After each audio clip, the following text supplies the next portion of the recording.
Well. Good evening, boy. I wasn't for sure if I was going to be able to make this, and I know people have been waiting. And I want to send a big shout out to Chad from North Carolina. Chad from North Carolina. I want to say thank you. You know, you gave me a call to check and see what was going on. So hey, I had to work. I had to get that money in. You know, this is the holidays. I work in the medical field, so I had to get the holidays in. So I'm on live tonight. So if you are on the John G. Jones channel on the Facebook, I'm also live here tonight on the YouTube channel. And I just want to, I owe you an apology because I should have been here at 4 o'clock on the West Coast side. But you got to get that work in. So I ain't mad at nobody. So tonight, we're going to be talking about a couple of things. We're going to be talking about the Daughters of Sphinx and the Daughters of Isis. Okay, the Daughters of Sphinx and the Daughters of Isis. What is the difference between the Daughters of Sphinx and the Daughters of Isis?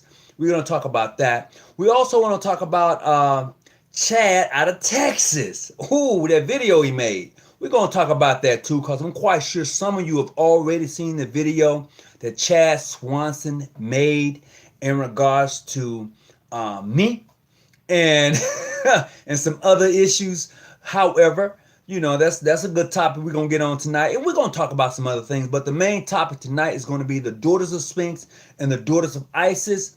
And we're going to have that conversation. But first of all, I want to send a big shout out to my man out of Virginia, Benjamin Davis, Grandmaster of Abraham Grand Lodge out of Virginia. I want to send him a big shout out and tell him how much I appreciate him and the work that he's doing. Also, I want to send a big shout out to Modern Free here in San Diego. I appreciate you. Also, Brother Stephen Gerard Smith out of Mississippi, Grandmaster. As always, I appreciate you. Big shout out to Raheem Muhammad out of North Carolina.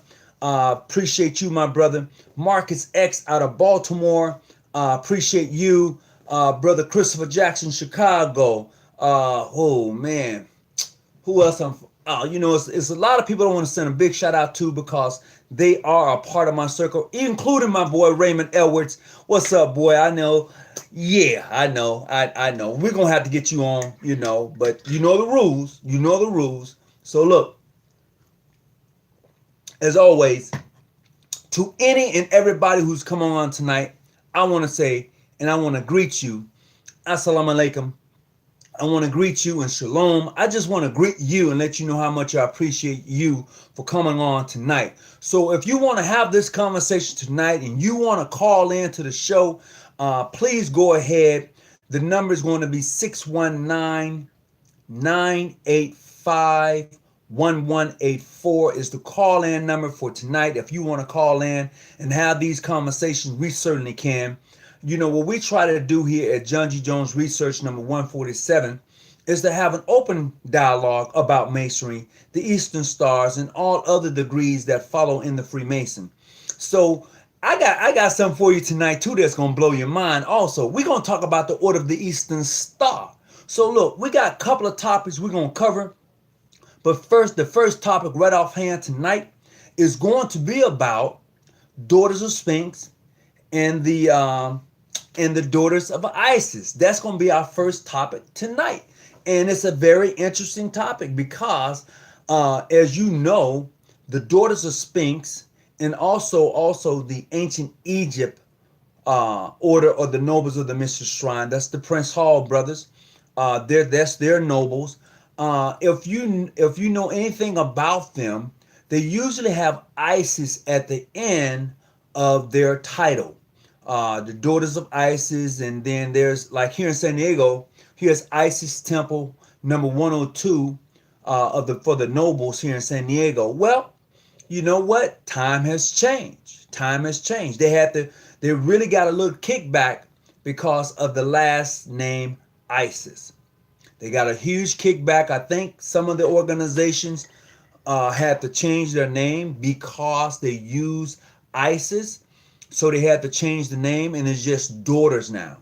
And I don't know what the brothers did or the nobles did. I think they're just nobles. I'm not really for sure. You can't. I'm not going to put a pin in it, But I do know that the daughters are no longer called daughters of Isis. They're called just daughters. The nobles, I don't know. Okay? So, if you want to get in on some of this topic tonight, you can definitely call in 619-985-1184. I should have called my administrator tonight to let them know I was going live, and I'm quite sure they've seen it.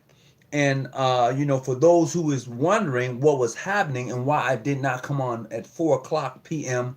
on the West Coast side of Pacific Standard Time, I do work for a living. And today is one of those days which made for a long work day.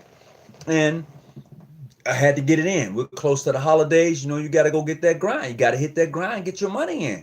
And I'm not mad at any brother who go get their grind, who go get their money in. You should.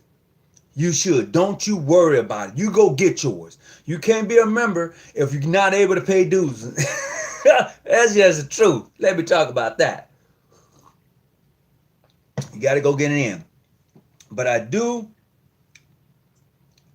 need to definitely handle this real quick. So just work with me if you can while I get my administrator on board tonight. He might already be on board, but I got to find out. I got to give him a call just to see, to make sure that he's coming on. And that's my apologies to you that I'm on so late, which is about 6 o'clock my time. It's got to be like 9 o'clock on the East Coast. So I'm glad that you're here with me this evening. Just give me just a second as I take care of this, and we'll do what we got to do. We will definitely make that happen. No problem about that. No problem about that. I'm just going to give him a quick call, let him know we're on live tonight. So come on, get some of this. Everybody that's tuning in, come on, get some. What's up, Pulu Jean? What's up? Hey, brother, I enjoyed the November 20. Yeah, the catwalk video. Yeah, we had that was about a year or so ago, we had our Shriners dinner here in San Diego. And, we got down to get down. And that's Kalish Shrine Temple, number 4. And hello? Oh, it's ringing right now. And we had our Shriners dinner last year. So look, if anybody is looking to come to San Diego for anything and you want to have a real good time, hit me up. If you're going to be in California, like LA or San Diego, hit me up. And we're gonna do the damn thing. That's for real. I'm going to try to make it happen for you while you're here. So look, we're going to get right into it tonight. So the first topic for tonight is going to be the Daughters of Sphinx and the Daughters of Isis. So as you've already heard, Brother Hawkins, what do you think about Brother Chad video? That is another conversation we're going to have tonight. To that, don't you worry, brother, because that's been a hot one. What's up, Jonathan G? Peace and greetings. What's up, Terrell? Acacia. What's up, brother? How you doing? 816 squared. What's going on with you? Patrick, what's going on? So look, we're gonna get into that subject. That's gonna be the second subject. But tonight we're gonna get right into the first topic: the Daughters of Sphinx and the Daughters of Isis. So as I've already said, the Daughters of Sphinx and the nobles under the Prince Hall body had to remove Isis from their the marquee. And the reason they had to move that is because, as you know, the United States of these Americas with the KKKs is in a battle with Islam or Muslims per se. And they're using ISIS as their go-getter. Now, check this out. If any of you know anything about the history or about ISIS, period, hear me clearly. ISIS is a goddess, okay? If you know the story between Seth, his brother, Isis, the whole thing, how she went and put together her husband, right? You heard that story? And what she did is that she found all of the body parts, put it back together, and she had this immaculate reception. That is the first immaculate reception known to man. This is way before the Christ, Mary and the baby. This is way before that, okay? As a matter of fact, this is where that story came from. Hear me clearly. The story of Isis is the story of Mary. Okay? The story of Isis is the story of Mary. Look it up, read it for yourself. It's there. It is truly there for any of you who want to know about that story. And in this particular story, Isis found the body, put the whole body back together in the phallus, okay? Then she became immaculate. She had the immaculate reception through that. And this is where that story came from in regards to Christ. Now, some of you may say, well, no, that's not true. Show me, and we can have that conversation. I have no problems with that at all. Just show me. We can have the conversation. So, as you know, with the ongoing war on terrorism, ISIS is the fourth runner. It is out front, so they had to take that back, and now they just call themselves Daughters. Now, who was here first? Daughters of Isis or Daughters of Sphinx? Daughters of Sphinx was here before the Daughters of Isis. Okay? And no matter how you cut it up, shape it up or put it up, if you're going to reflect on the Shrindom and Daughters here in America, you're going to have to deal with John G. Jones. You're just going to have to deal with it. You can say whatever you want to say about the man. But when it comes to the shrine department, you're going to have to deal with them. Just that simple. You can't get away from it. You know? So you can say whatever you want to say, good, bad, or indifferent. But when it comes to the shrine department, you're going to have to deal with Jones. He is the man. He is the it factor. So with that being said, you know, adios. He is that it factor. The Daughters of Sphinx and the Daughters of Isis are equally, just like the Egyptian nobles and the ancient Arabic order, nobles of the Mystic Shrine. They're the same. They both claim the same individuals for their beginning. You can't take it away. The shrine is for the Prince Hall. The shrine is for the ancient free and accepted Masons. They claim the same guy for their founder. That they do. Now, check this out. The original crescent for the Shriners, was exactly it had the cross hanging from it. They had this particular cross hanging from it. So you had the scimitars, right? You had the scimitar, and then you had this, which is a Knights Templar emblem, hanging from it.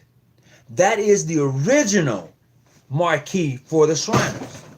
It really is. So as some of you may know, I want to say around 1920, the nobles for the Prince Hall body, our brothers for the Prince Hall bodies, were taken to court, and they won the decision. They won their case in regards to the Shrindom, and they was able to practice Shrindom unmolested, and now they call it the Jubilee Day.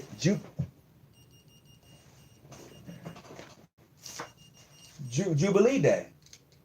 That's what they call it. They call it Jubilee Day. And they celebrate Jubilee Day because of their victory in court. Now, if I'm wrong, somebody need to put something up and say, no, that's not true. And we can have that conversation, because any information I give you, I've researched it, or some of the members of the research lodge have given me the information so I can put it out there. So I don't want anyone saying, and I'm reaching for a lot of stuff so I can pull up some stuff. So I don't want anybody saying that I'm misleading, misdirecting, giving bad information. I want you to have whatever I have. Whatever information I got, I want you to have it for yourself. So that's why I'm saying what I say. Exactly. Okay? I'm just looking. I have a Shriners book that I had, and I don't see it at this time. And it has that very item I was telling you about that I think will be very helpful for the nobles. Very helpful. I'm just going to pull out this bag. I want to be able to look in it to get you that information. If anybody want to call in tonight, again, That number is 619-985-1184.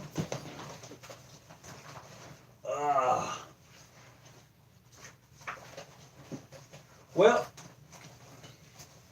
it seems as if it is out of my reach, and I don't know where it's at right now. I want to show you the exact emblem that I was talking about. I want to show you that emblem because I think it's very important. However, if you are a noble, most of you are familiar with this here, right?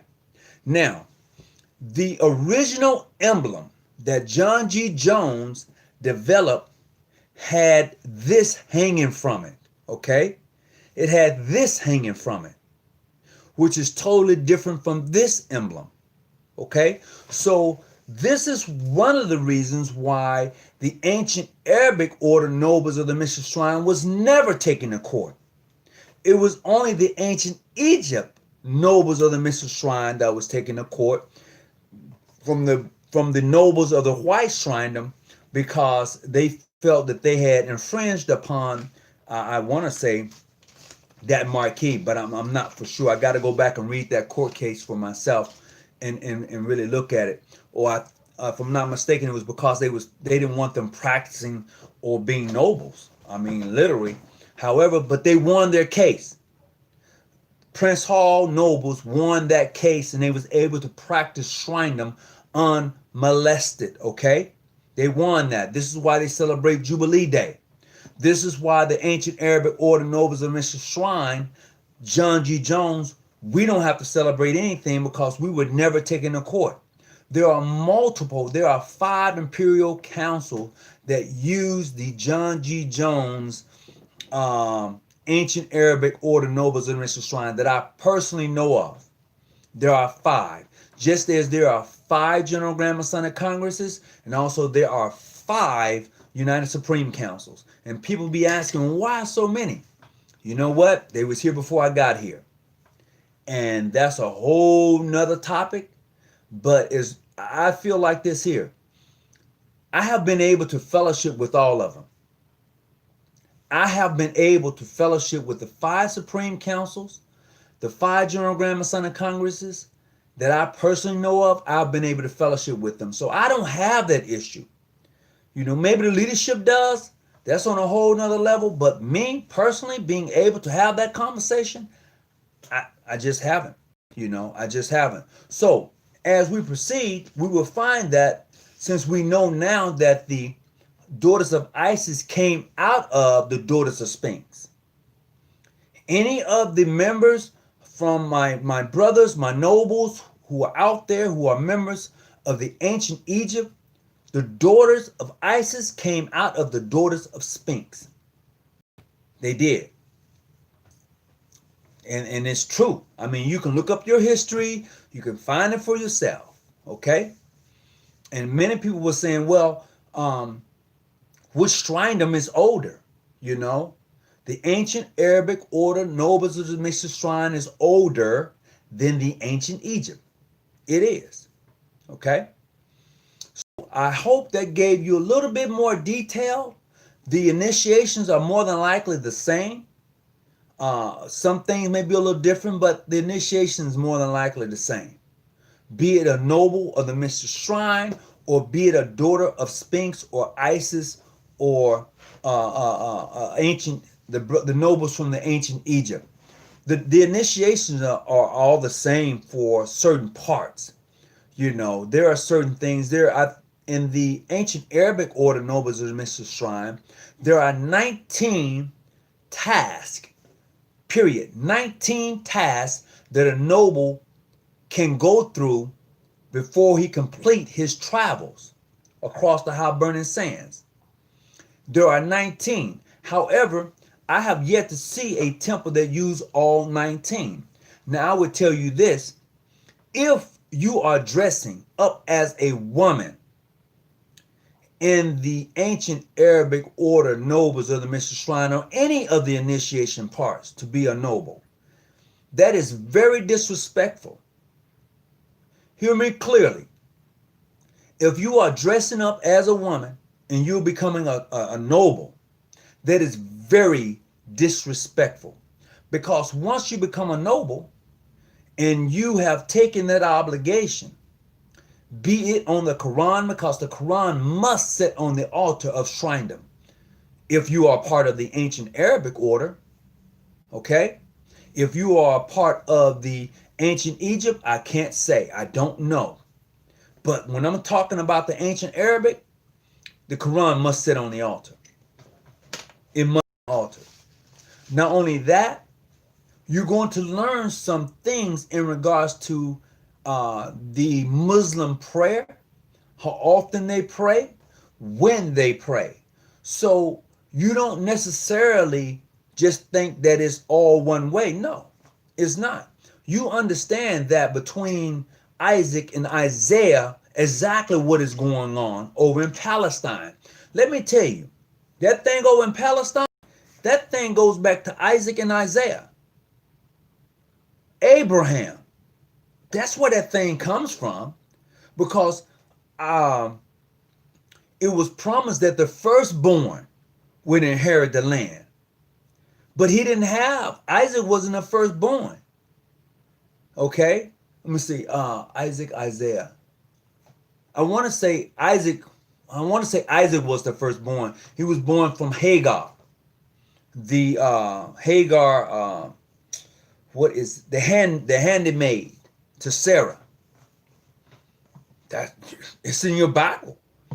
So with that being said, now you have the Palestinian and those who proclaim it to be the Israel over there having a war fracture. They are. Israel became a state in 1945, 1943, and they've been taking land from the Palestinians ever since then, claiming that God told them it's their land. So if you're a noble or a daughter, you have to understand that relationship. But that relationship brings Christianity and Islam together. And when you're able to piece that together, you should be at peace. You should have a better understanding than anybody else in regards to Christianity and Islam.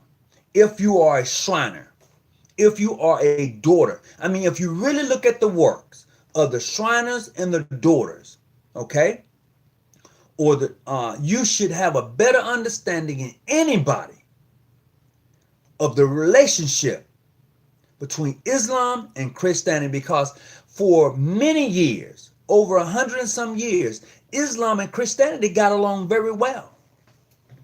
They did, okay? They really got along well until the Pope put his nose in it. And then you had the Christian crusade, and then you had the Muslim crusade. So with these crusades, they caused conflict when there was actually harmony between the Christians and the Muslims. This is why the Knights Templars had, they was given the privilege to dig under the temple, okay, the Holy Mount, you know, with the golden dome.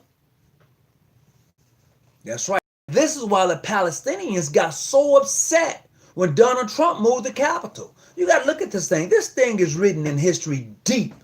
But most of us feel that it's okay. No, it's not okay when you understand the relationship of the Middle East. And let's have an understanding. It is not the Middle East, okay? There's no such beast as the Middle East. What happened is that we, and when I say we, I'm speaking of the American influence and outside influence, went over to Africa and called that the Middle East. There's no such thing. It is the continent of Africa, okay? Now, they have divided it and called it various names and named countries and did all sorts of things. But the Middle East, as we call it today, is part of Africa. There's no such beast. Look at an old map. Don't give me nothing in the 2000 and you look at an old map. It's connected. It is North Africa. That's what they call it, North Africa. So, take a look and see what's happening here tonight. Fraternal greetings. What's up? John, what's going on with you? Willie Gooden, what's happening with you? Greetings. W.B. Smith, what's happening with you? Jonathan G, what's going on? Hope everybody's all right. If you can assist me and I say something wrong, you could text me. You could hit me up. Share the information. I'm just trying to get what has been given to me and share it with you so we all can have a better understanding. Just as the daughters of Sphinx and the daughters of Isis and the ancient Egypt and the ancient Arabic. If you notice, the white Shriners have the Shriners International. They don't even say ancient Arabic no more. It's Shriners International. That's what it is, Shriners International. And I'm going to say this, and some of you may feel a certain way when I say it.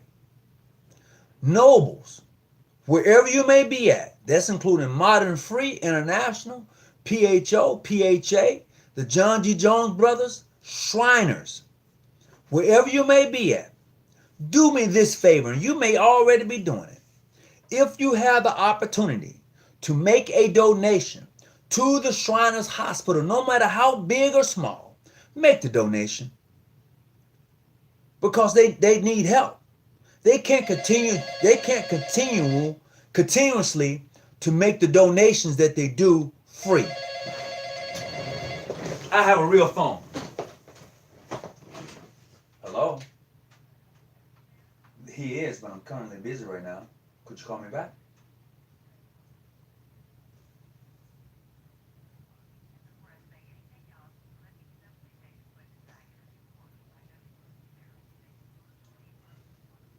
Thank you very. Okay. Thank you. Okay. So, with that being said, because some people do call in on that phone line right there, and with that being said, we must have a better understanding of who we are in this whole thing we call Freemasonry, the Shriners, or whatever you want to call it. We have to have a better understanding. So let's make that donation, no matter how big or small, to the Shriners Hospital, because they're not going to be able to foot that bill by themselves for long. They're going to need some help. Yeah, I know they got long money, but every now and then, they're going to need some help, brothers. Nobles, daughters of Sphinx, daughters of Isis, daughters, period. Nobles, period. If you're able to make that contribution, do that. And some of you may say, well, you pushing that? You know what? No, the international Shriners, they're doing a hell of a job being able to provide care for those who can't afford it. And if I can be of any assistance with my little pennies, my little change to make a donation, or if my temple for which I'm a part of can do that. It is, no matter how big or small, everything counts. Okay? Now, if your temple is already involved with making a donation to a nursing home, or you're doing your thing, continue to do your thing. Okay? But we as nobles and daughters understand our mission is bigger than the average organization membership. Our mission is bigger than the average organization of any sort. Our mission is bigger than that. And when you understand that your mission is bigger than that, then you're going to actually participate in helping other foundations to succeed. International Shriners is a foundation that I feel that needs our help to succeed. I don't care if they are white. I don't care. I just believe because of the work that they do, and they put their money behind that work, they need some help. So if we could be of any assistance to Shriner International in those hospitals, do that. If you can be, and if you don't want to do that, that's on you. But if you can assist our elderly that are in the nursing homes that probably need a little help, a blanket, whatever, go by, see them, do that. Okay? Because I'm telling you, we're going to get old one day. You know, I'm now that senior person in my lodge. You know, I remember a time I came into my lodge and came a Shriner. I was the youngest pup looking around there. Now I'm the oldest one. And we're going to get there one day. So I encourage you to participate in those different activities. So I hope that I was able to encourage you. I hope that I was able to give you some light on the Daughters of Sphinx and the Daughters of Isis, and how you as daughters and Shriners should have a better understanding of the conflict between the Palestinians in Israel. And now, if you really know your history, you know that those who are over there now, calling themselves Jews, are not the real Jews. I'm just saying, don't get mad at me. I'm just giving you a little history. And I hope you go back and look at it and come back and give me some more information and show me that I'm not right or I'm incorrect on something. But they're not the real ones. I'm from my own reading. And I encourage you to do the same. I really do. I don't want nobody saying, well, Hawkins said no. Because of what I've read, the information I've gathered has told me, has informed me, including the Bible, including my Quran, that the individuals who are over there now occupying that particular part of the world are not the right ones. No pun intended on anybody. I'm just giving you the facts.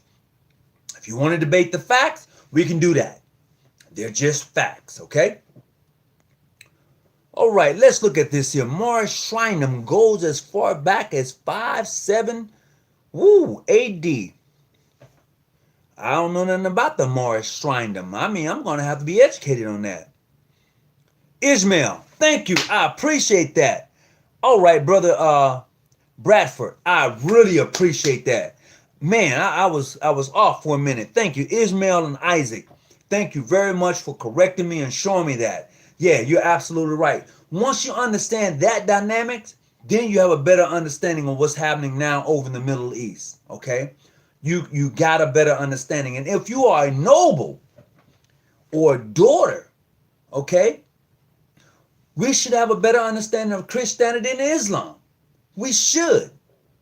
And you shouldn't frown on your brothers who are Sunni, who are Shiite, who are the Nation of Islam.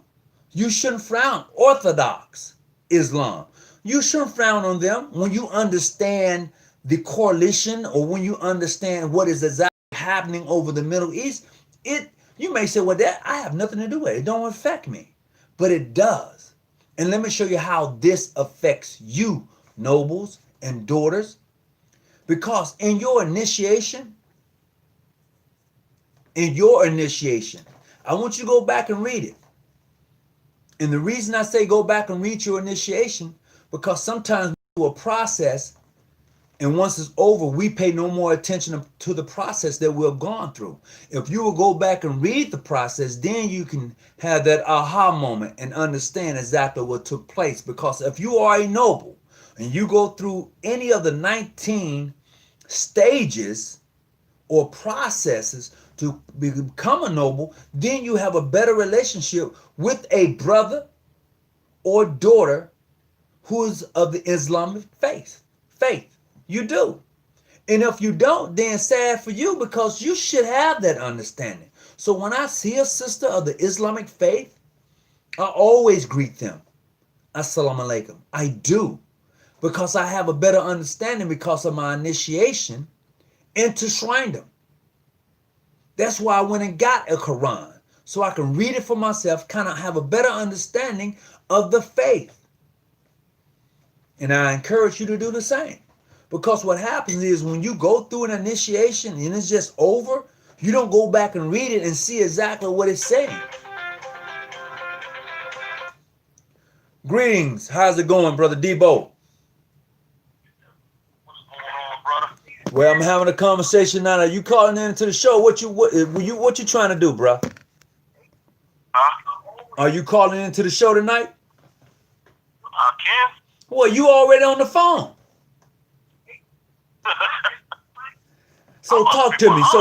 So tonight, the first topic for tonight, and I've been talking about it already, and we're getting ready to go to our second topic. But the first topic is about the Daughters of Sphinx and the Daughters of Isis, ancient Egypt and ancient Arabic. What do you want to add to the conversation?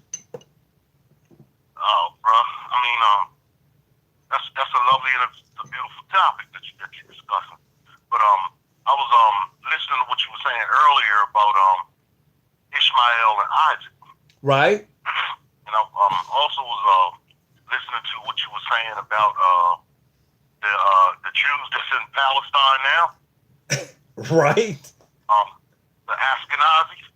Okay. go into the Bible, it speaks about that. It says, woe to those who claim that they are the Jews, or who say that they are the Jews, but are the synagogue of Satan. Yes, it says that in Scripture. Yeah, so those that are there that are claiming to be the Jews are not the Jews of that land. They were converts. Uh-huh. You know what I mean? So what do you, but anyway, so when you say that, where do you believe, and I'm going to tell you what my thoughts are and what I've found. Where do you think that they hail from? Where did they come from? me personally, I think a lot of them come from around the region around Russia. You know what I mean? They migrated. They certainly did. You on to something. Go ahead. But I want to go back on something and touch on something right quick that you spoke of. Go ahead. The relationship between Christianity and Islam. Uh-huh. That relationship is a very, very strong relationship because before either of the two existed, there was Judaism. Okay. And Judaism was actually the practice that the religious belief of the time of Abraham. Mm-hmm. Remember, there was no Christianity. So, in the common connection between the two, Abraham was the father of both Ishmael and Isaac. He is. You know what I mean? So, the same way that the covenant was made with Sarah, there was also a covenant made with Hagar, right? The mother of Ishmael. Uh-huh. See, Sarah didn't think she could have any kids because she was old and she was barren. So right. She was like, she told Abraham to go ahead and come unto. And we know what that term means in the Bible when you read that term. Come unto Hagar. And Hagar can give you what I can't give you. Right. So he laid the pipe down. He put the pipe down. He got her pregnant. Pretty much. Pretty much. So, and these in that story alone, in that story alone, brings us to different relics, right? Or different things of symbolism that we find in the shrine itself. You know what I mean? That we find in the religious belief of Islam as well, like the Kaaba, the Black Stone. Black Stone. So on. Right. But, let me finish saying this.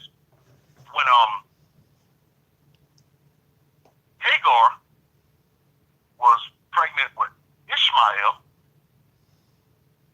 all was well. And when Hagar gave birth to Ishmael, when Ishmael was 13 years old, that's when Sarah gave birth to Isaac.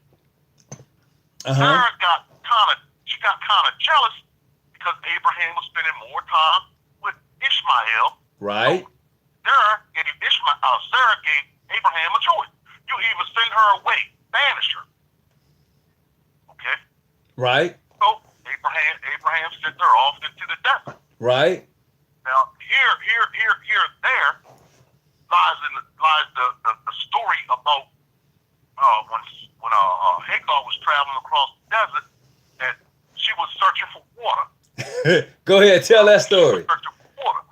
So while she was searching for water, allegedly one appeared to her and banged on the ground and sprang forth a well. Well of Zim-Zim. Which would be bad. Yes. So when that happened, let's go back to Isaac. So when Isaac was old enough, let's lay down the lineage. Abraham was the father of Isaac. Isaac was the father of Jacob. Jacob had 12 kids that became known as Israel, and they became known as the children of Israel. Right. So from that lineage, on that side of the compass, I'll say, brought forth the prophet Jesus in Christianity. All the way up through Jesse. On the other side side of the compass. I'll say it that way once again. Ishmael also had a son who also had 12 princes. So anybody of Islamic faith, you know the 12 princes. So out of the lineage of the 12 princes came Prophet Muhammad. Correct. Islam. So Right. Christianity and Islam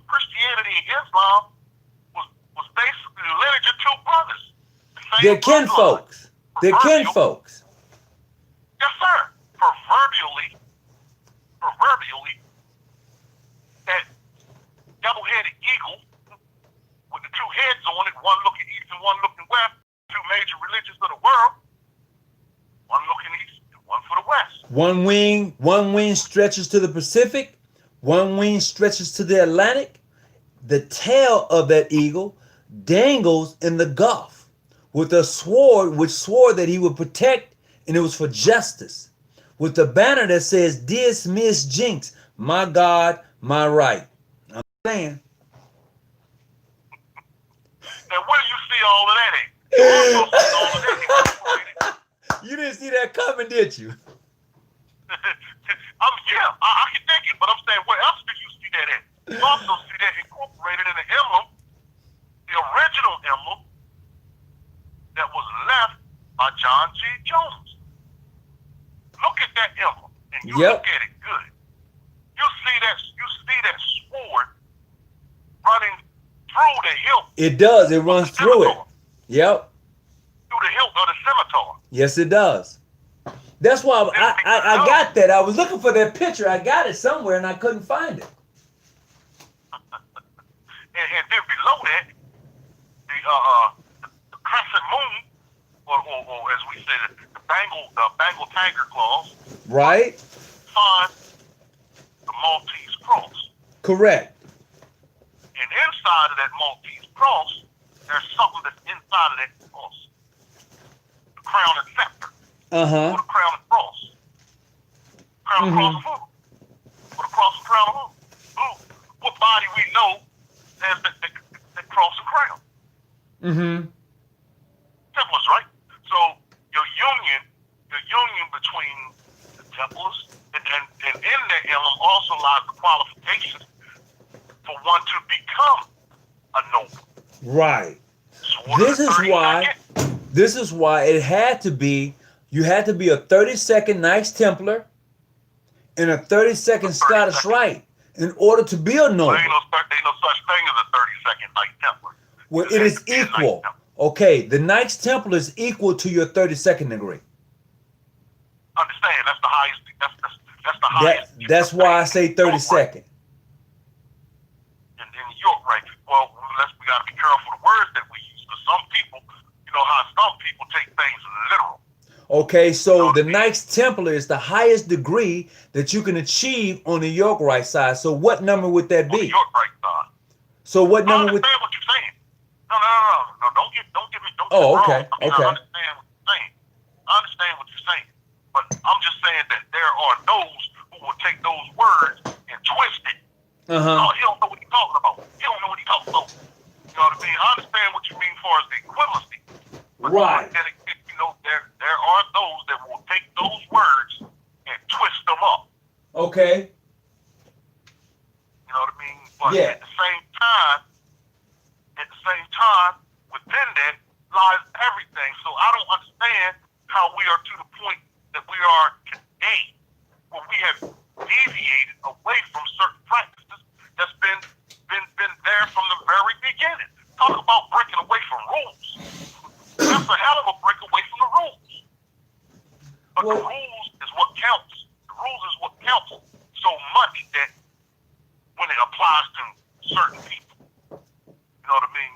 But they can break the rules. Now where in the world, how in the world do we get to the point now where we can say, well, it's we can accept in the temple one that's a master mason when it's clearly stated in the record that you need to be a 32nd or a Knight Templar.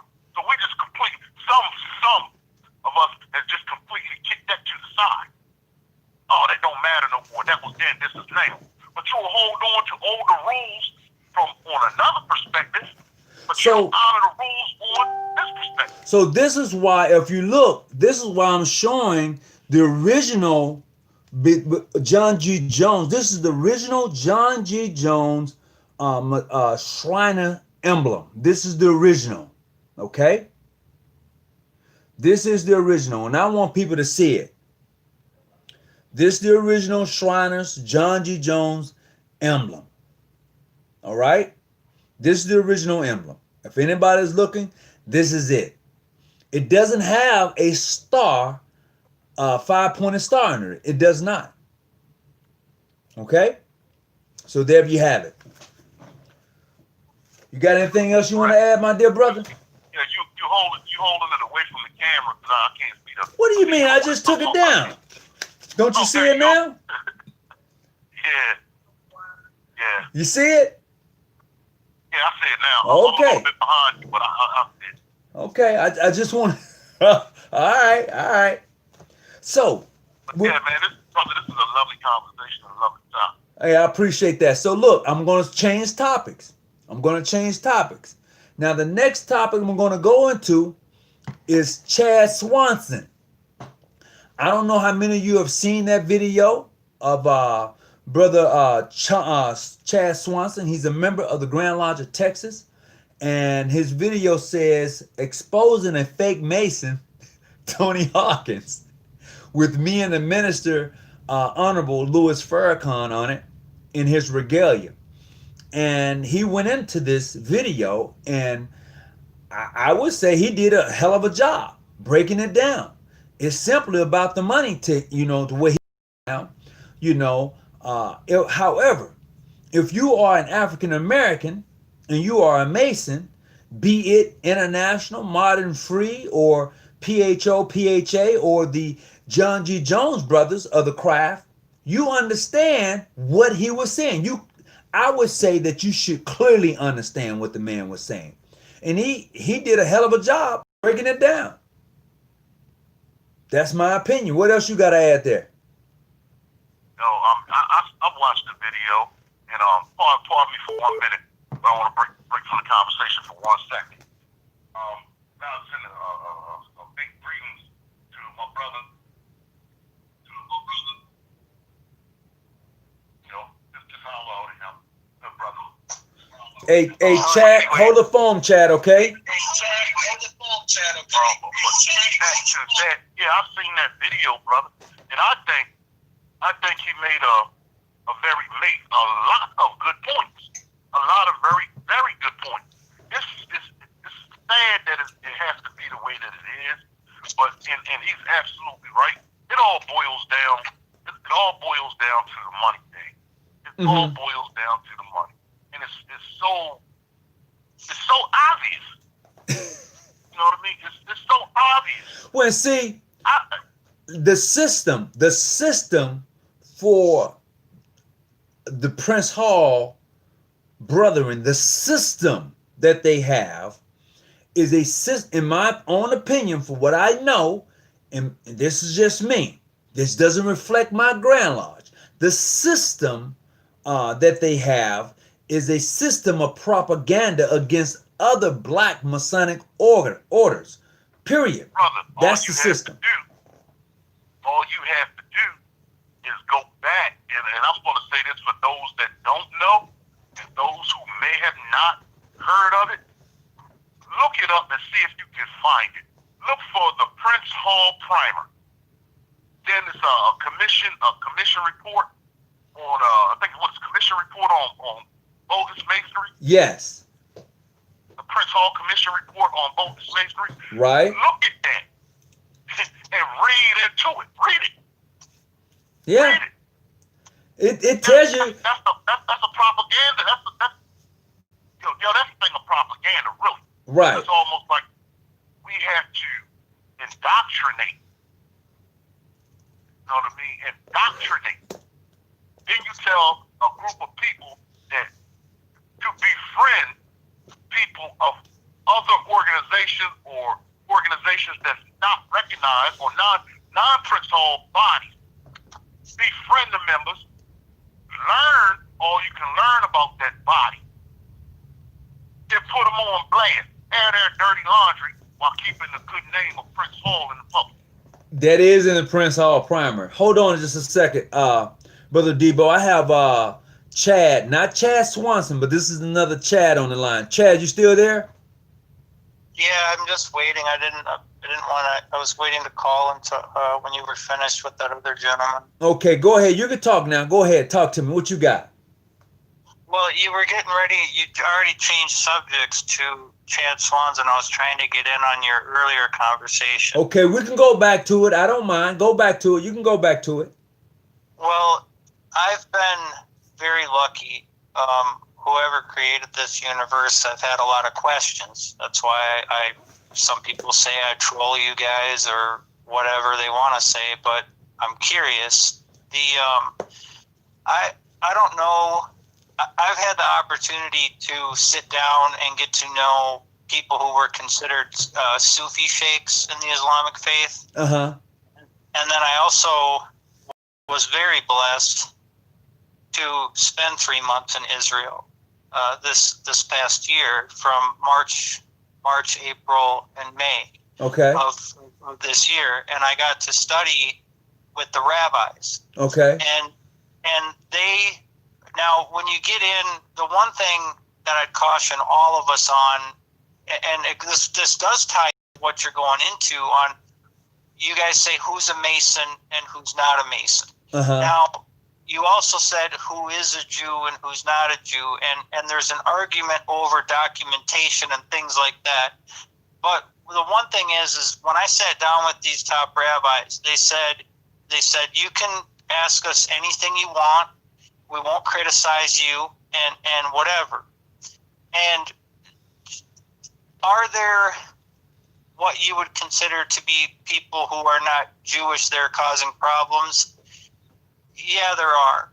But what I witnessed, and if any of you haven't been to Israel, I would highly recommend. I see you got Masonic passports.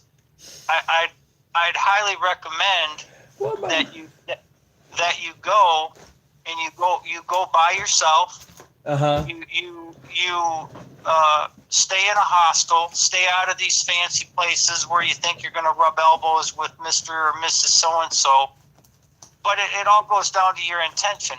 Why are you going? What are you going to learn? And I can't even put into words what I seen and learned. And I'll say this, when like you got into the Isaac and Ishmael issue, or not issue, it's just what happened. I don't know. I wasn't there and I wasn't a witness. But one thing I've always posed to Christianity, Islam, and Judaism is two things. There's no doubt I believe something created this universe. Mm-hmm. Okay? And I can't tie myself in or pigeonhole me into Masonry. It's suspected I got Jewish history, and along with German Mennonites. You know, you come from an African-American culture. You talk about the tribes of Israel. For all I know, you could be of one of the tribes of Israel, Anthony. Right. But now my thing is I don't, what you're talking about triggers something in my mind of what I've brought up. There's two things that really bother me about the documentation in the Torah. And I can't say if it's in the Quran because I can't remember, but in Christianity, but regarding circumcision, I get in trouble with the rabbis on this, and Muslims and Christians, is I don't believe mutilating a defenseless baby's genitalia is something the God I believe in would ask. And if people that are philosophical and religious on here have a problem with that, I got no problem if there's a judgment day asking the Creator, why would you have this done? And I have a feeling in my heart there's a problem with it. Mm-hmm. The other thing is, with Isaac and Ishmael, there's an argument over who was brought up to the mountain for they say Aliyah, up to the mountain to be sacrificed. Now, you see, when I go by that Freemasonic blood sacrifices thing, there's a pun in there because sacrifice to me is just a pretty word to kill somebody. Well, okay, let's hold on. Please let me finish. Go ahead. This is really important. Go ahead. When Abraham supposedly takes the child up there, he turns according to documentation and says, "Don't worry, we're going to be back." So the whole time he knew he wasn't going to have to kill whichever one it was. It doesn't matter to me. Mm-hmm. But my thing is who told him, if an angel came down and said, "Whoa, whoa, whoa," even if it would have been you, Anthony, what are you doing? You know, and takes the knife away.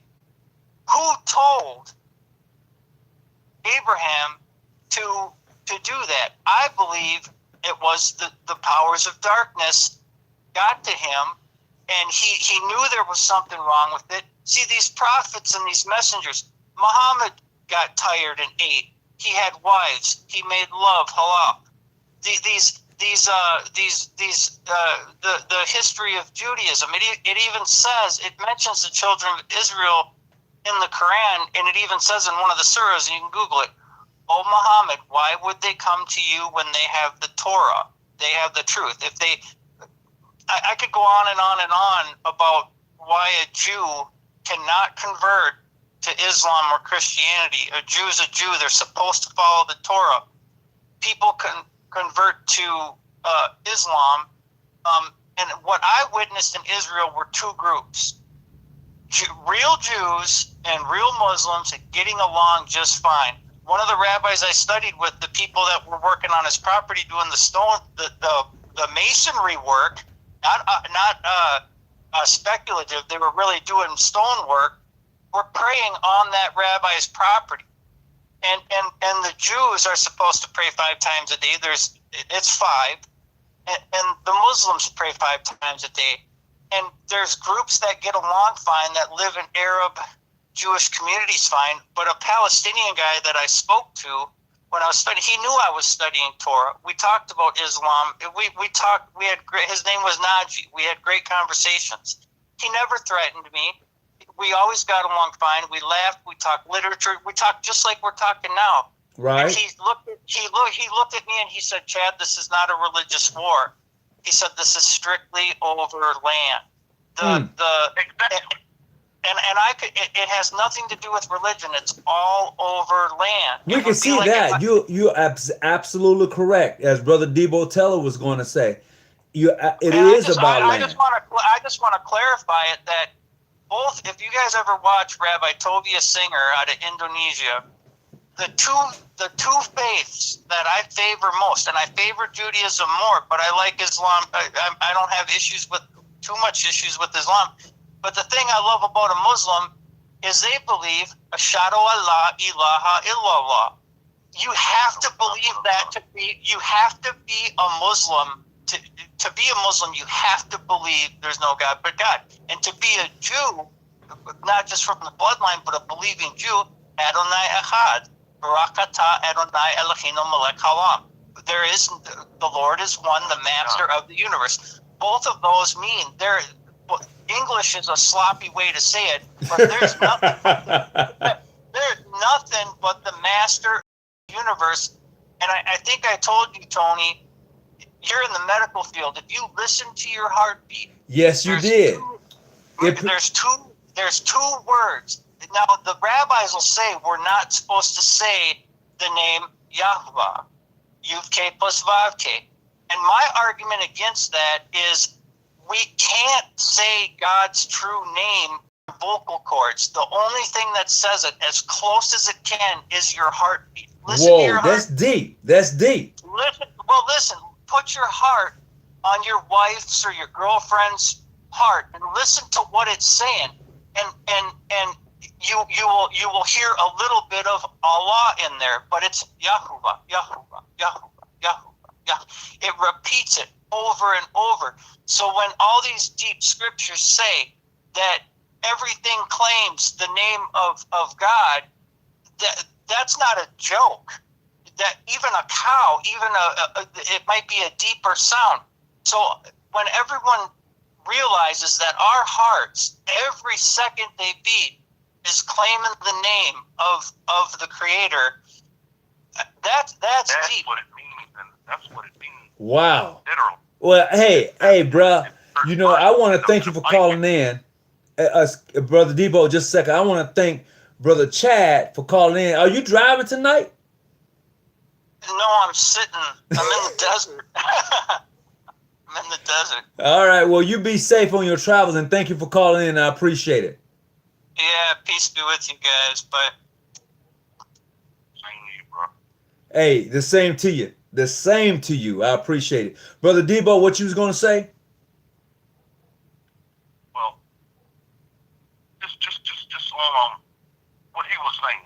You know, when he said that in the scripture, you know, it says we make a joyful noise unto the Lord. You know what I mean? A joyful noise.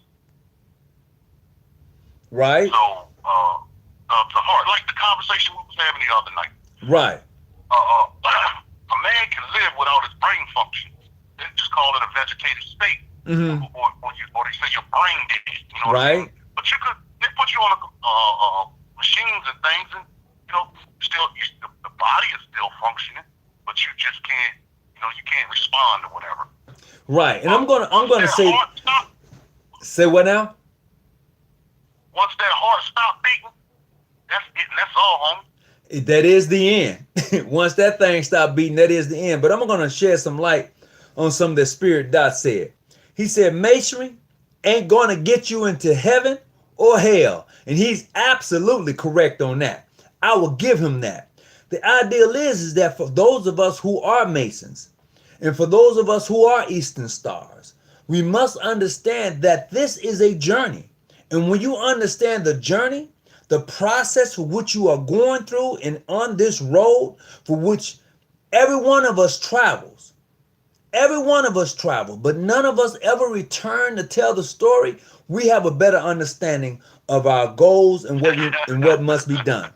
That's going to that traveler is traveling to that foreign land who is yet to return. Absolutely. And that's what each of us are doing.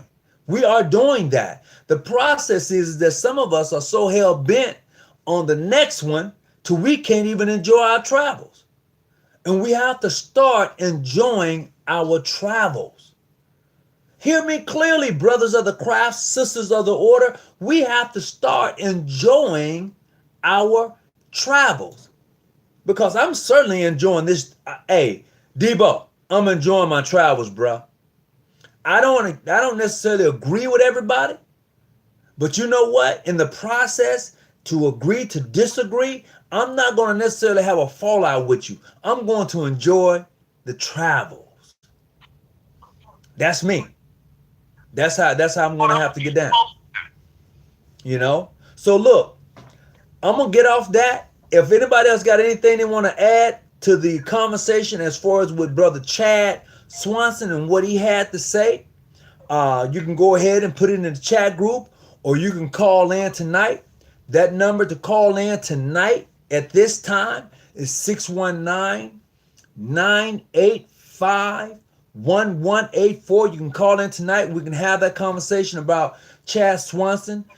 He's a member of the Texas Grand Lodge and what he had to say in regards to a member from the Police Society calling him, I said Police Society, Sphynx Society, giving him a call and what their expectation was in regards to what he's supposed to say about me.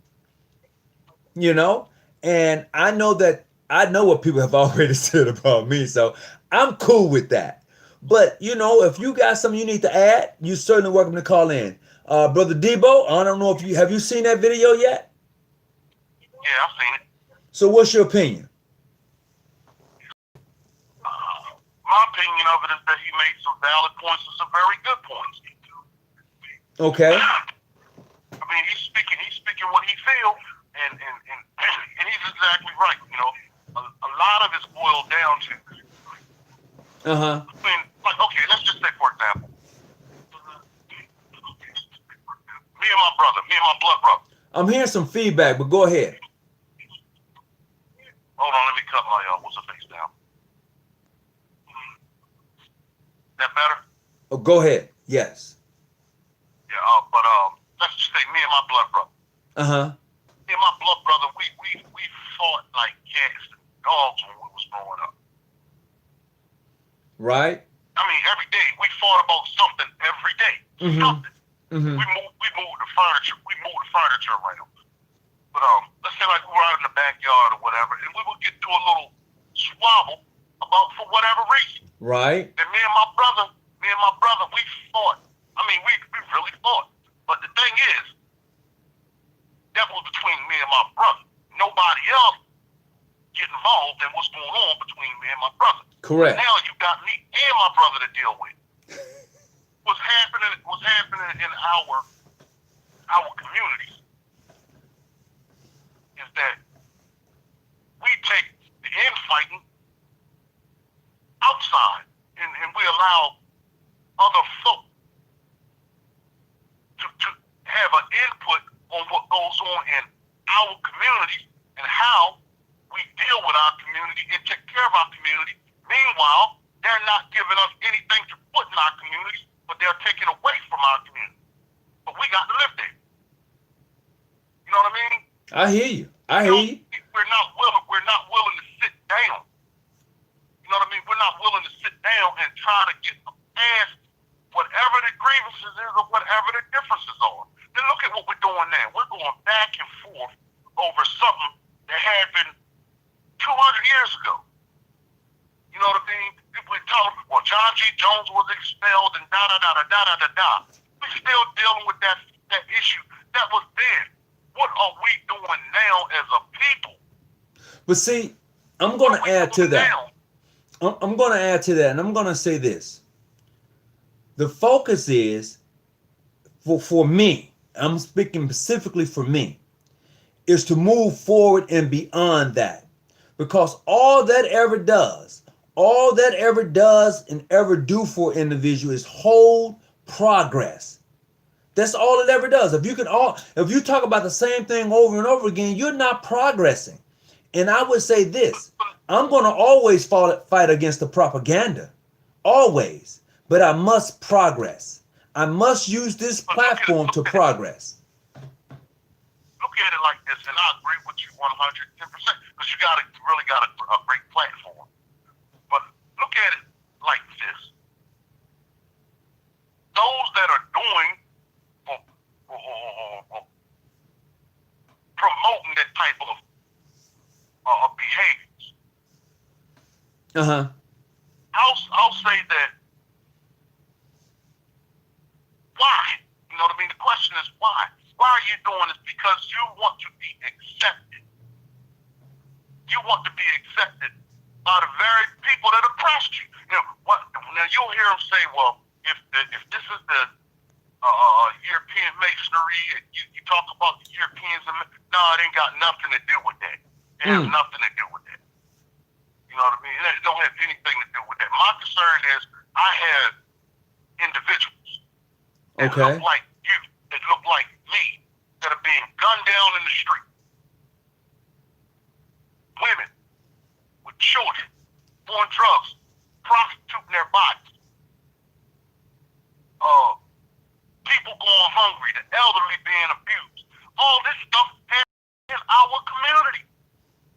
But we too busy bickering about a 150, 160, 200-year-old argument as opposed to looking at what's going on in front of us now. I need everybody on deck. I don't care what your affiliation is. We got to do something and do it by an example. But the example that we're setting now, because one of us, every one of us, is somebody's first impression of a Mason, whether you accept me as one or not. The general public don't know the difference. That's true. Now I'm going to add to that, and I'm going to say this, that each one of us have a responsibility to be the best Mason and best Eastern Star we are. We have that responsibility. And I say that because as an individual who has participated in politics, not just the politics that you can type on your keyboard, I'm talking about actually running for a position in your city, being involved with that, it's a whole nother game. See, a lot of us can sit behind a keyboard and say, oh, Trump this, Trump that, this, that. But when you're actually involved with politics, it's a whole nother ball game. And that is the God honest truth. I mean, I don't care who you are or what you think, But when you get into politics, you are going to dance with the devil. Period. Bar none. You can say whatever you want to say. You're going to meet the devil. You're going to have to dance with the devil. Now, how clean you come out depends on how well you dance. I'm just going to be honest with you. So when we look at this thing about being involved with the community, about being the example, it's all in how you do it. It really and truly is. You can say whatever you want to say about Tony Hawkins, Tony Muhammad, Brother Debo Taylor. You can say what all you want to say, but it's all in how you do it. Because I can say this, in the city of San Diego, I try to be involved as much as I can within the district that I live in. Okay? I try to be involved in everything I can in the district I live in, because that's where I make the greatest effect on individuals who see me. That's just me and how I do it. You know what? Those are the people that this really means something to. You understand? Like everybody don't know that Brother Debo, when I was growing up as a teenager, Brother Debo was that dude that'll walk up on you and bust you in your head with something. Everybody don't know. But your name, Brother Debo, your name though. Well, no, I'm just saying that was then. That was the state of mind that I was in at right. that time. But nobody knows that but the people that I grew up around and the people that was in the community that I grew up in. Now, when I go back where I grew up at, those same people, hey, you done turned your whole life around. What is it that you have done? Or what is it that you're involved in that has changed you the way that it is? They know me. They know what I once was. Mm-hmm. But when I go back with the person that I am now, they ask questions. Man, whatever you've done, can you talk to my grandson? Can you talk to my nephew? Because I know what you once was, and if you could change, I know you might just say something to them that could possibly inspire them to change as well. Mm-hmm. That's where it counts. That's where it counts. The lodge is the world, brother. This is where we do our true work.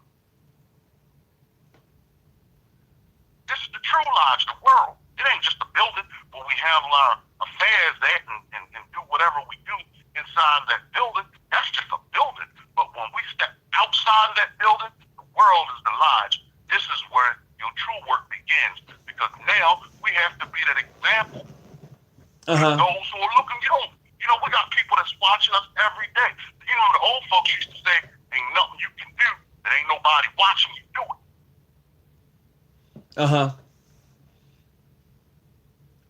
So you got somebody watching you. If you walk in the righteous path, and make no mistake about it, those who claim to be Masons should be walking that righteous path. Why do I say that you should be walking that righteous path? Because Masonry is a way of life. That is true, but you should apply this in your everyday life. I want to say this real quick. Illuminating Light, aka Freemasonry Unlocked. Give me a call, because I'm watching what you put in the chat and it's very interesting. So if you are still on tonight, I got about a 15 minutes window, and I got one more subject I want to cover real quick. Give me a call. You know the number already. But Brother Debo, I'm going to change the conversation. I'm going to talk about the Eastern Star real quick. And I'm going to share this with you. And it was shared with me, so I'm going to pass on this information. I was talking with an individual just a few days ago. I need not to call his name.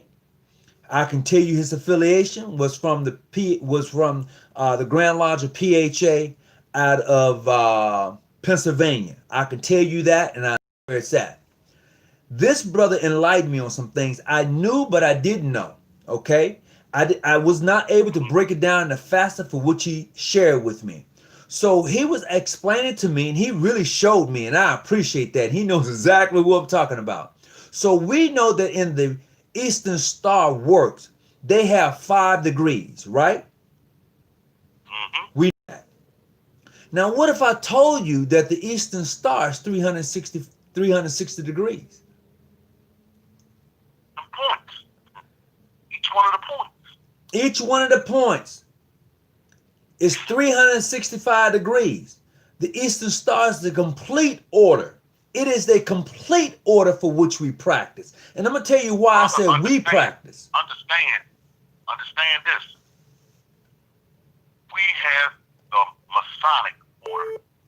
Right? We have the order of the Eastern Star. We have the order. Uh-huh. Greetings. Greetings. Hold on just a second, brother Freemason Unlocked. It's order in everything. It's supposed to be order in everything. Correct. And when you're following that order, just like those 7 liberal arts sciences that we deal with, Uh-huh. those are just simply natural laws. So let me share this with you real quick. And I got Freemason Unlocked on the phone, aka Illuminated Light. My brother, my good brother. So just to share this with you. So yeah. So if any of you are wondering why do I say that the Eastern Star is the complete works, because in between each point is 75 degrees. So if you multiply 75 times 5, you get 360 degrees. It is a complete circle of the works. And if you look at it, the compass and square, as I've said before, is hidden within the 5 points. The altar of the Eastern Star, if you ever look on it, it is the Masonic apron or badge of a Mason. So within this illuminating light that we have, if you do not understand it, if you do not indulge yourself in it or pull the curtains back, you would never be able to say that you have seen that star in the east. I'm just breaking it down to you just the way it is. So, little tad bit for you. Go ahead. Brother. Understand this. Everything begins. Life itself begins from the womb of a woman. You can take that to the bank. Brother, Illuminating Light, talk to me, baby. Yes, sir. What's up, brother? No, I saw you were saying in regards to, in the chat, you was like breaking it down. You were saying that the myths show me Abraham's grave.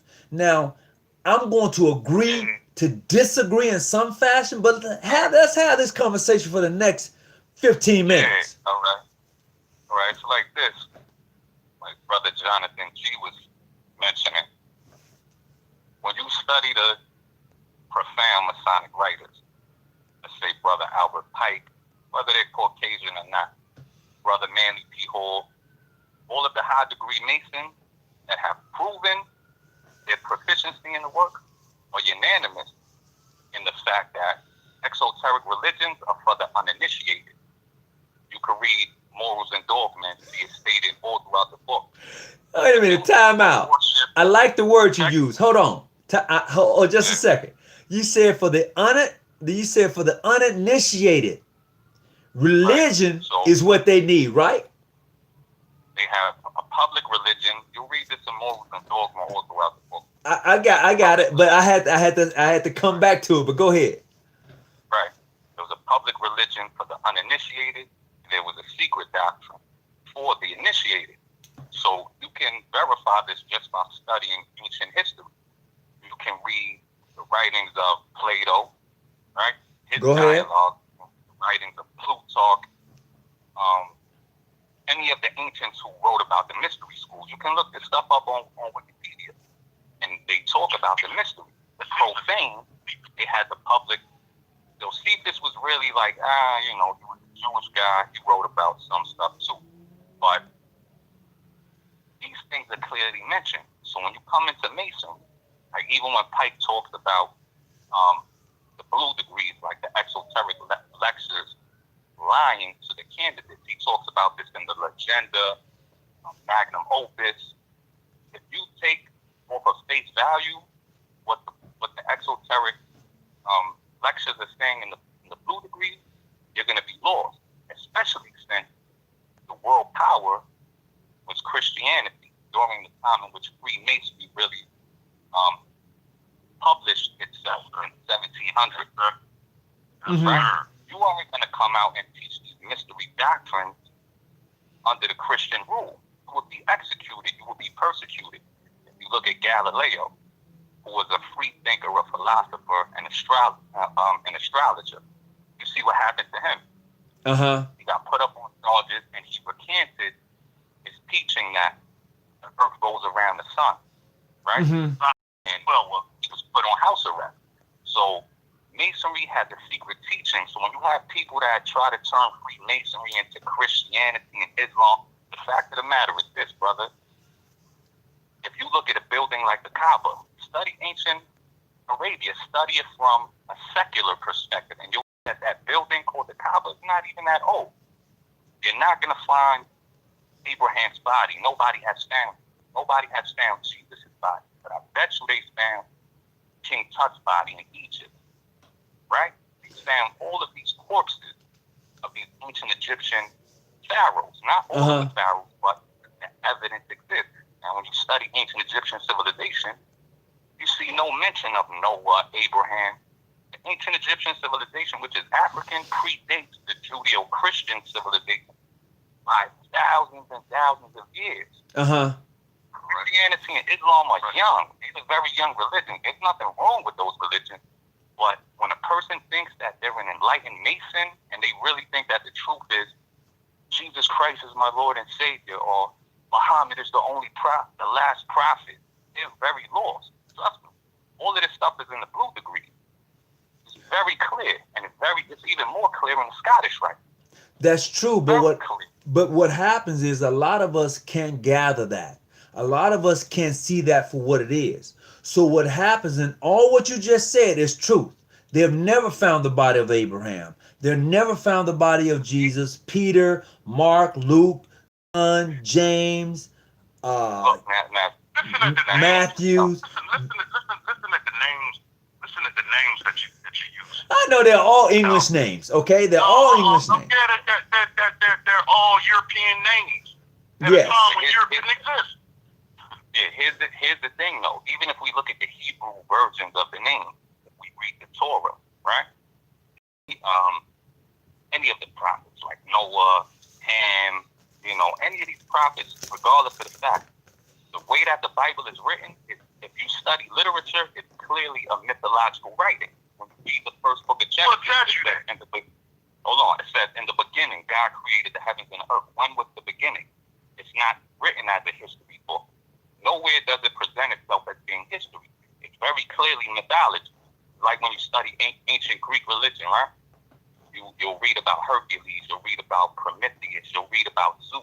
But because you're brainwashed with Christianity and Islam, you could read the ancient Greek myths, right? Don't forget that was the religion of the ancient Greeks. You could read their stories and clearly see that it's myth, because those things do not reflect what happened in reality. So what you're saying is... That's what it means, is veiled and allegory. So exactly. So what you're saying in the god of thunder, Thor, the god of wind, the god of the five elements, each one of them was a god in their own right. Okay, all right. Right. We clearly know that as long as we are free thinkers, this is why in Masonry, you're taught from the beginning, like if you take it exoterically, where we're taught that a person worthy of initiation cannot be a slave. You have to look at that more esoterically. If you're not a free thinker, you have no business even coming into the lie, because you're already brainwashed. Wait a minute. Time out. Back that up. You have to repeat that again, because a lot of individuals miss that. You need to repeat that again. Go ahead. Say that again now. And I need to hear that. I need to hear that. Yeah, one of the qualifications for initiation is that to not be a slave, you must be free. Now, you have to take that more esoterically, meaning that you must be a free thinker. So, if you already come into the lodge, right, the preconceived notion, meaning you come into the lodge thinking you already know the truth, like you're masquerading something that religious preachers told you, you're masquerading that as being the truth. But if you're real with yourself, right? You know that a lot of the doctrines, you don't know them, you believe them. So if you come into the lies, it's like when we're hoodwinked, right? Of course, that means you're in ignorance, right? But it also represents the fact that you're admitting in the beginning that you're ignorant, you lack knowledge, right? All of these rituals have a deep esoteric meaning. So, they do. Now, I'm going to share this with you. I'm going to agree with you. You're absolutely right. This is why, as I've said before, and I'm telling people again, if you are a minister, period, of any of the faith, and you come into Freemasonry, your initiation is totally different. It is. And I'm going to tell you why your initiation is different. For those of you who came in and you were ministers or whatever, because you already supposed to have the knowledge of the light. See, this is the difference between being brought from darkness to light. Your perception has changed. When you turn on the light, your perception changed because you was in darkness. But if you're already in the light and you're joining more light, or you're coming into an organization that sheds light, the perception changes. This is why the initiation is different. This is why Christ the man went into Egypt during those 40 days, 40 nights. In what I've come across, what I've read for myself, he was being initiated into the priesthood. It was longer than the 40 days and 40 nights. But I'm just saying, he was being initiated into the priesthood.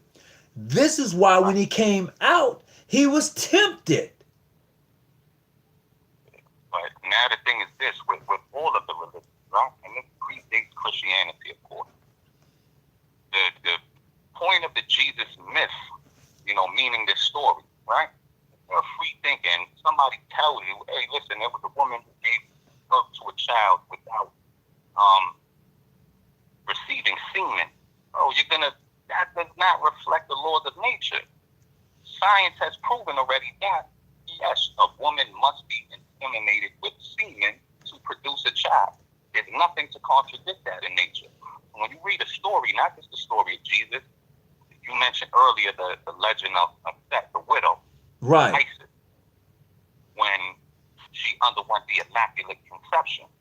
The profane takes that literally because that it's good for them. They have like profane have like a 1-digit IQ. They're not trained in the sciences. They're not trained in the arts. They're like children mentally. They're going to believe whatever you tell them, such as, the Red Sea was split. Bro, you really believe someone split the Red Sea with a staff? And of course, the profane believes that. Right. So that's good for them.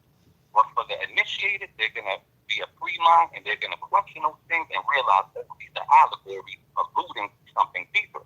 And when you read the Bible itself, if you actually read it, don't just listen to the preacher. You'll see it all throughout the Gospels, and you'll see it in the letters attributed to Paul, right? Where it says that the character Jesus said he only taught the truth to his inner circle directly. To everybody else, he spoke in parables, which means illustrating the lesson. So if you read that Bible taking that stuff literally, you're still in the dark. And there's nothing wrong with first-degree Masons struggling with those things. But it becomes a problem when you have individuals professing to be fellow crafts, master Masons, the blind princes of the royal secret. Like, I was in a Masonic meeting recently, bro. And this is true. Just to, see what was going on with these brothers. And one of the so-called past Grand Masters, he complained about somebody that professed to be of the Islamic faith, right? Being a Mason. And I'm listening to this old man like, so you really believe that you have Masonry teaching Christianity? Because this is what this old guy believes. You know what I mean? So, and he's holding the 33rd degree or whatever in his grand line. And I'm laughing in my mind like, wow, this is really a sleepwalker. He's been masquerading all these titles, but you haven't learned the basics. Masonry is universal for a reason. It doesn't mean, don't go to church or don't go to the mosque, right? This is why Brother Manly P. Hall says Freemason religion is universal. We bow at every shrine. The reason it makes them to do that is we understand that all of the organized religions are allegorical, symbolic, concealing the same basic fundamental truth about reality. This is why there is no one true religion. It's not. So all of those religions are symbols. But if you're spiritual, you're going to realize the truth. You're going to understand what the brotherhood of man is really about, and you're not going to be fighting amongst different religious creeds and stuff like that. So if you really read it, it's just like with the Quran. You can ask a profane Muslim, okay, if man is not Allah, and I can guarantee you that the Bible does teach you that man is Allah. Yeah. But for one, you have to have the Kabbalistic keys, and you have to understand allegory and poetic. Go back. What's that word you say you got to have?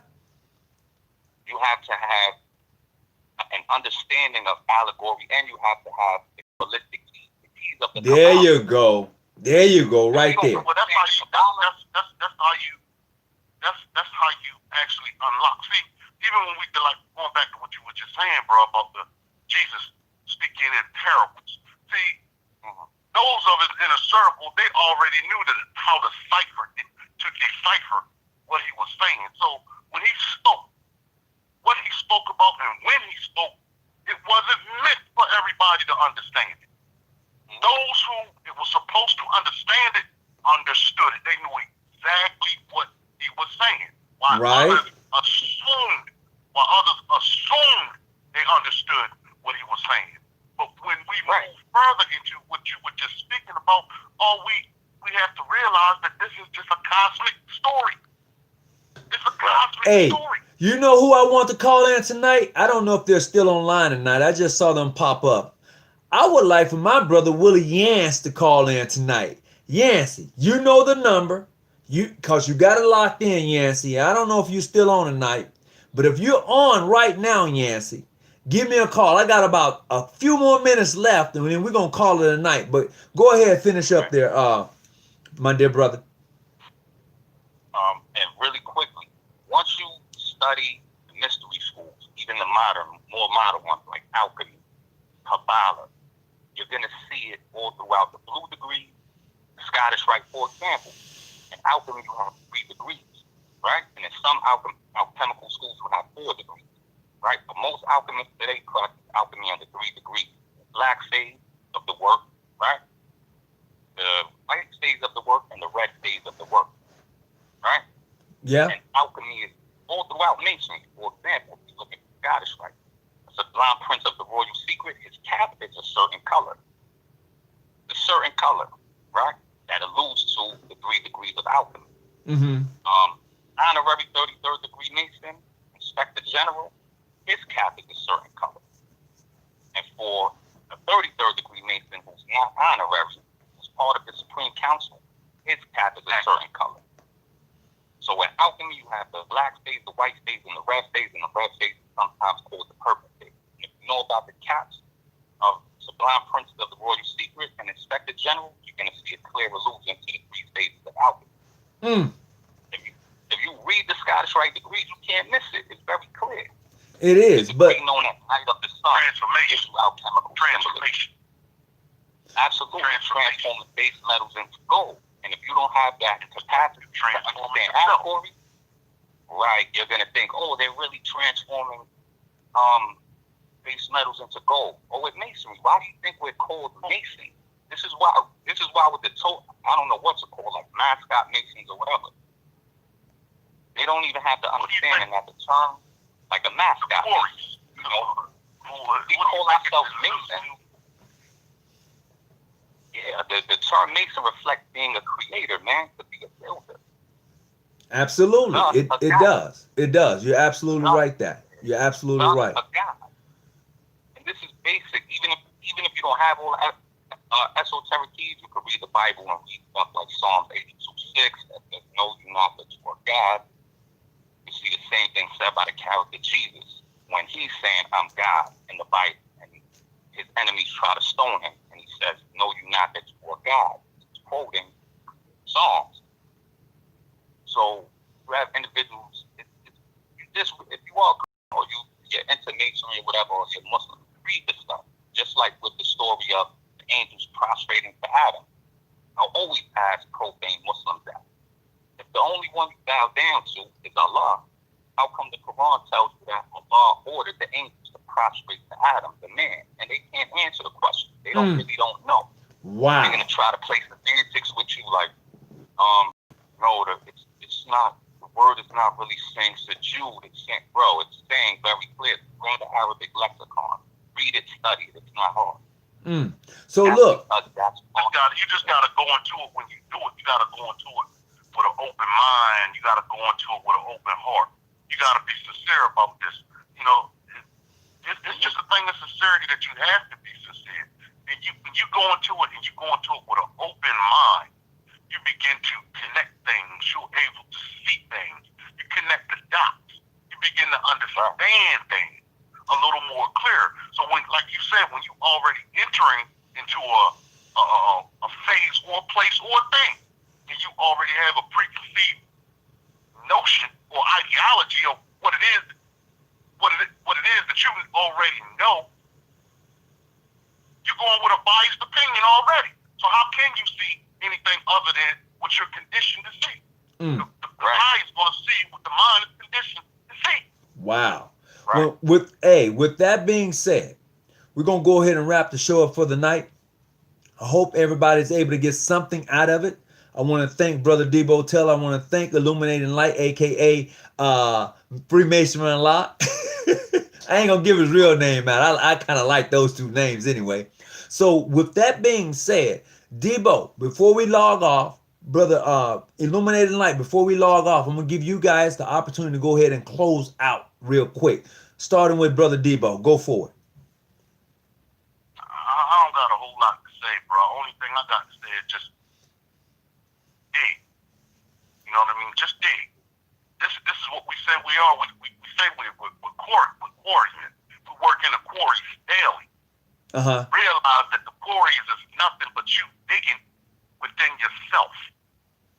All right? That's the quarry. Okay. You know what I mean?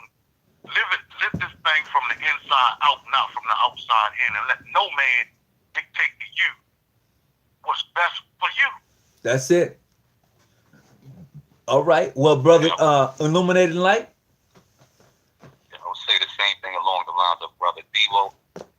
If you're a Mason or you're interested in it, remember what Masonry is about, a journey and search of life. Stick to that. Understand the value of the brotherhood, like Brother Chad Swanson was saying. It's very deep. He wasn't jacking it. Like, no, listen, this is the brother. We share the same thing regardless of, jurisdictional politics with Mason. It's a special thing. The brothers who are on the same wavelength, we have that understanding. When you live accordingly, you see the benefits of Mason. You know that this thing is special, so I'll say that. Just remember what it is that Masonry is about. Live up to it. It'll be great. So I'm going to leave you with this tonight. This is one symbol indeed that plays many parts. The first man became the figure of all first things, of the science. He is the mathematical of form of knowledge. He is pure in wisdom of religion. He is the esoteric tradition of itself. And I'm going to leave it at that. If you didn't catch that, this is what I'm sharing with you as I close out tonight. This is one symbol indeed that plays many parts. The first man became the figure of all first things. Of science, he is mathematical, of form and of knowledge. He is pure wisdom of religion. He is the esoteric tradition of itself. So, with that being said, I want to say thank everybody for coming on. I hope, as always, that you've gotten some from this particular show, this episode. The Daughters of Sphinx, the Daughters of Isis, Nobles of the Mystic Shrine, Ancient Egypt, the Eastern Star, what that symbol means, the 360 degrees, which is in the which is the circumference. I'm messing that word up. Of the circle, complete circle of the star. So with that being said, we're going to go ahead and log off. Hey, I appreciate you as always. Whatever you do, keep that light on and stay out them damn bushes. I'm out. Peace and blessings to everybody. Thanks, Brother Debo, and thanks, Freemasonry Unlocked, for coming on tonight. Peace. Peace. Cool.